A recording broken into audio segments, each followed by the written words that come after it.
Welcome, ladies and gentlemen, to another episode of our series dealing with storytelling in video games. We've talked a lot about general theory about storytelling, some of the elements that make it work that are important. We've talked a little bit about what stories actually are. Then we've also talked a little bit about how to define what a video game is and what video games are intended to tell stories and which ones aren't.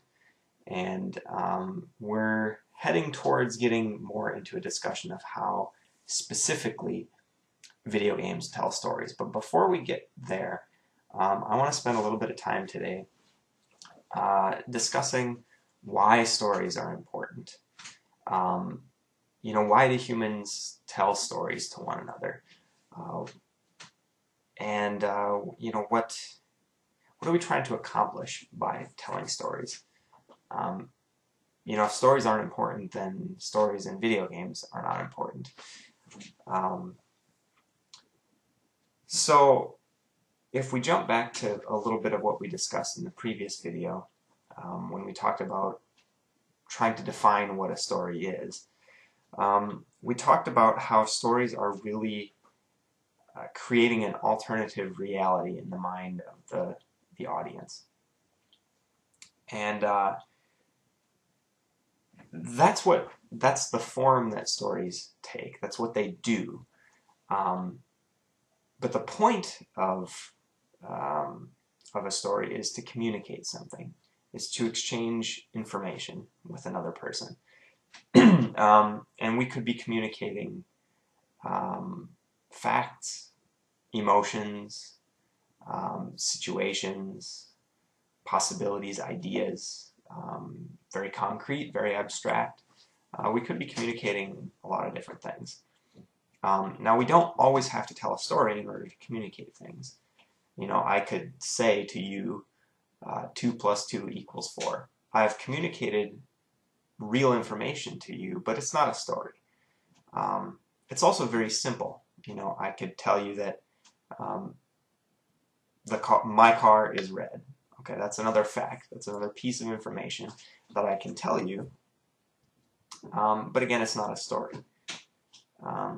Stories are a particular way of communicating, I think, that can communicate very complex, very large amounts of information, and information that has complex interactions with itself and the world in very efficient ways. So, and I think how it does that is it gives us built-in context. So if I tell you 2 + 2 = 4, it's a true fact, it's a real piece of information that I'm giving to you, but it has no context. If I just make that statement, you don't know if I'm trying to explain to you what addition is, or if I'm telling you that I have, I have 2 apples and 2 oranges and I have 4 pieces of fruit. I could be talking about anything. There is no context encapsulated in that statement. Now, the rest of our conversation and interaction would supply that context. So, simple, concise statements of fact, in and of themselves are context-free, but in a larger scope, certainly have context around them to help us understand what they mean. But a story is a communication that contains its own context.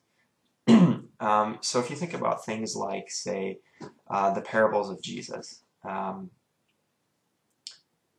he was telling stories to make a specific point. So really what he was trying to communicate could have been concisely stated, probably in a sentence or two.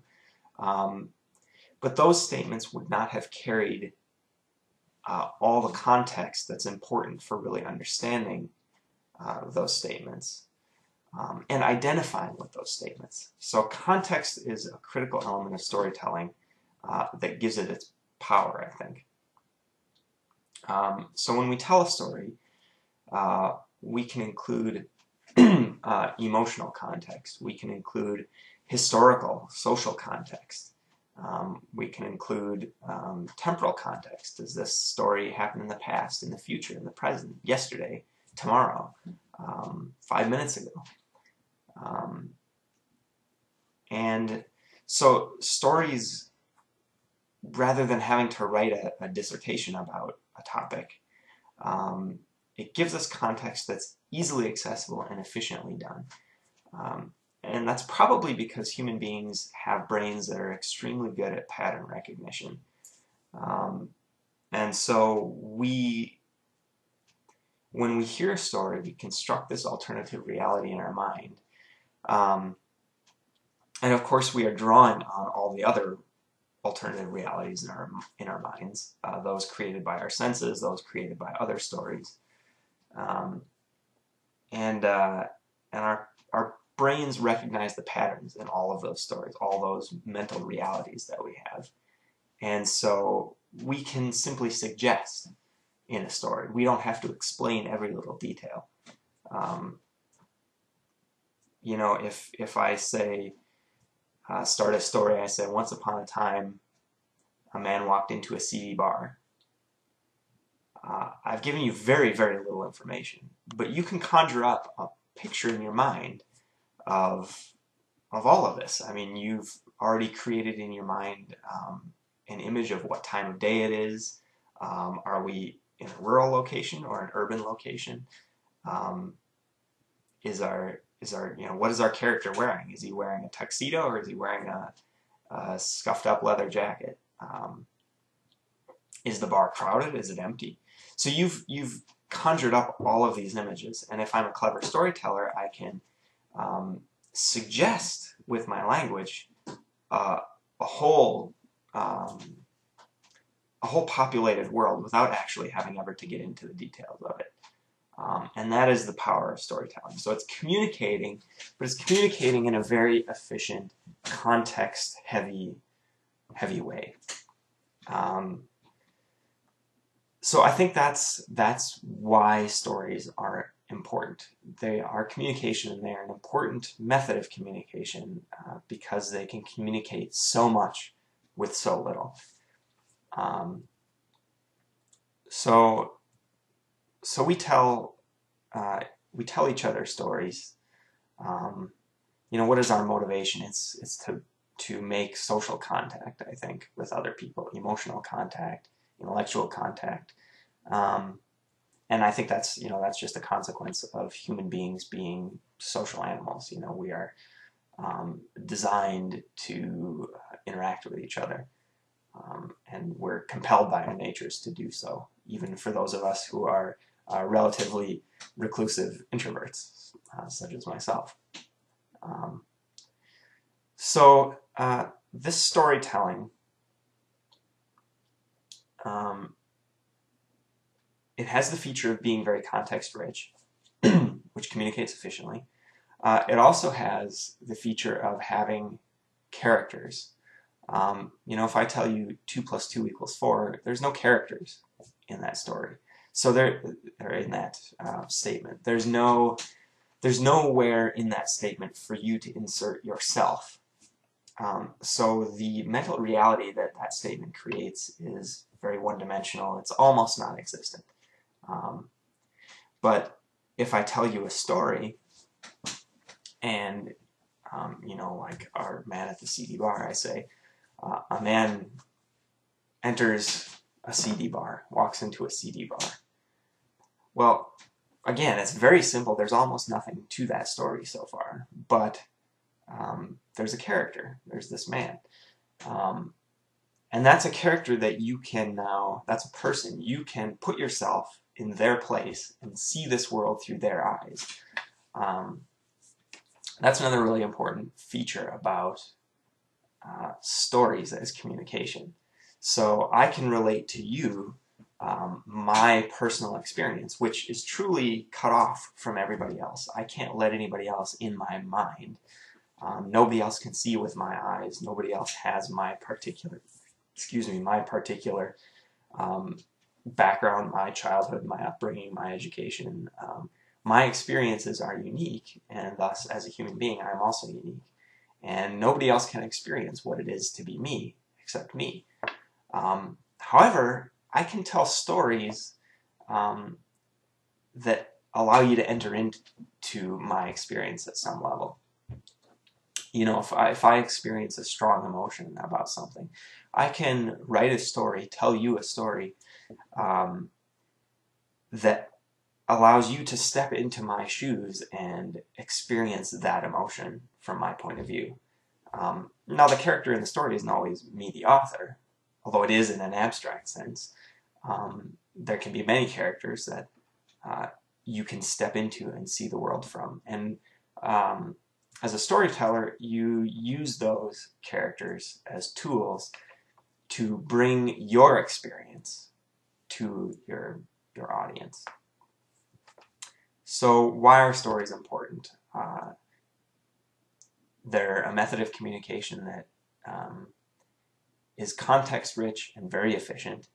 It's a method of communication that contains characters which are identifiable, which means it creates a mental reality with a space in which you can step, and experience that reality.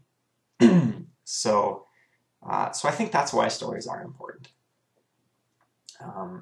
They're a very unique way of communicating, and they're also universal. I believe, if there's any anthropologists out there, feel free to correct me, but everybody on Earth tells stories.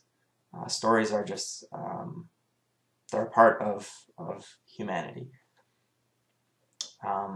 So using all of the tools that we have available to us to tell stories is very important. We're going to tell stories regardless. But looking for new ways to tell stories, new mediums in which to tell stories, that's a worthwhile endeavor. And, you know, video games are what, at most, they're roughly, say, 60 years old at the outside, something like that. So well within one person's lifespan. So they're very new as a storytelling medium. Very, very, very new. You know, take the novel. The novel has existed for a very long time, and in a more general sense, fiction has existed for a very, very long time. And, you know, even before that, written stories that weren't necessarily fiction, but they may have been parables or morality lessons, or still fictional, but maybe more metaphorical and to make a particular point. So written word is ancient. Storytelling in video games has just begun, and people are still trying to figure out really how to do it. What methods work well. We're still, you know, kind of trying to figure out standards for format, for you know, just trying to figure out best practices. So so I think this will lead us into the next thing that I want to do with this series, and that is do a couple of case studies. So for the next few videos, I think what I'm going to do, and this may take a little bit of time, I want to do a little bit of upgrading of my audio setup, so hopefully I can capture good game audio and still be able to you know, narrate and do all my sound balancing and stuff. And I think what I have currently is not sufficient for that. But so there may be a little bit of gap before we get to this next stage. But what I want to do is case studies of particular games, and then play through them and really discuss how they tell stories. Not just what the story is that they're telling, although we can talk about that too, but how they do it. You know, what is the story? Who is the audience that they're trying to tell it to? What are the methods that allow you to step into that story? What are the ways in which you identify with the character you're asked to, or don't identify with the character you're asked to? How does the game mechanics, the actual way mechanically the game operates, does that add to or detract from the storytelling? So we'll get into all this, I think, over a series, and I have a couple of different games in mind to play. You know, some of the games that will drag on and on and on for many hours. Of course, we'll only play a little bit, or I'll heavily edit it or something. But I think I'll start out with some smaller, simpler things, and we'll move from there. So anyway, it looks like I'm up to 15 minutes, so I will leave that there for today. Please check out the rest of the videos in this series and the other videos on my channel. I am doing some various Minecraft videos, a little bit of SimCity stuff as well these days. Please, if you have any comments, constructive criticism, please let me know in the comments. If you did enjoy this video or any of the others, please hit that like button, subscribe if you can. That will help me keep doing this. And anyway, I hope everybody has a great day, and I will see you next time.